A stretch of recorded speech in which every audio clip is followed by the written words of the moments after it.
ఏ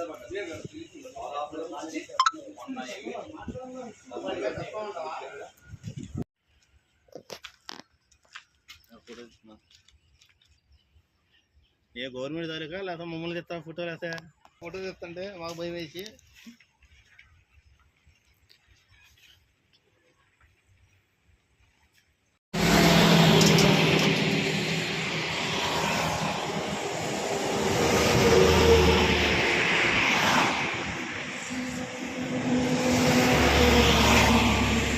అండి.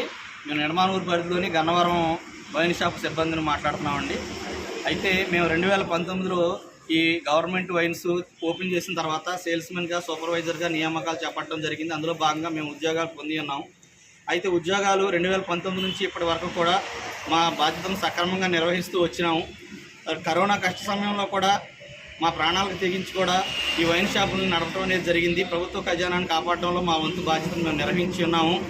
కాబట్టి ఈ పాలసీ అయిపోయిన తర్వాత నూతన ప్రభుత్వం వచ్చిన తర్వాత ఈ పాలసీని రద్దు చేస్తూ తీసుకున్నటువంటి నిర్ణయం మేము స్వాగతిస్తున్నాము అయ్యా. కానీ మేము ఈ 5 సంవత్సరాలుగా ఇక్కడ కష్టపడి ఉన్నాం. మాలో చాలామంది 35 సంవత్సరాలకు పైబడిన వాళ్ళు కూడా ఉన్నారు.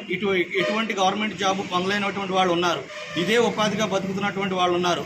మా కుటుంబాలన్నీ కూడా ఈ ఉద్యోగం మీద ఆధారపడి ఉన్నాయి. గౌరవ ముఖ్యమంత్రి వర్యులు అలాగే ఉప ముఖ్యమంత్రి వర్యులు తామరిద్దరూ కూడా మీరు మా యందు దయ ఉంచి మా కుటుంబాలని మీరు మీ దృష్టితో మమ్మల్ని ఆశీర్వదించి మాకు ఎటువంటి ఇతరత్ర అవుట్సోర్సింగ్లో ఉన్నటువంటి ఉద్యోగాల్లో మమ్మల్ని తీసుకొని మా కుటుంబాలని మమ్మల్ని కాపాడతారని ఆదుకుంటారని చెప్పని మీకు తెలియజేసుకుంటున్నాం. చేతులు జోడించి విన్నవించుకుంటున్నాం. మరియు అదేవిధంగా ఈ వైన్ షాపుల మీదే ఆధారపడినటువంటి 15,000 కుటుంబాలు అలాగే వాచ్మెన్ల కుటుంబాలను కూడా మీరు మీ దయతో మీ ప్రభుత్వంలో ఎటువంటి అన్యాయం జరగకుండా చూస్తారని ఆశిస్తున్నాము. మీ ప్రభుత్వ విధానాలకు కానీ నూతన ఎక్సైజ్ పాలసీకి కానీ మేము ఎటువంటి వ్యతిరేకము కాదు. మా బ్రతుకు తెరువుని మేము నిలబెట్టుకునే విధానంలో భాగంగా మాత్రమే మేము ఈ నిర్ణయాన్ని తీసుకున్నాము.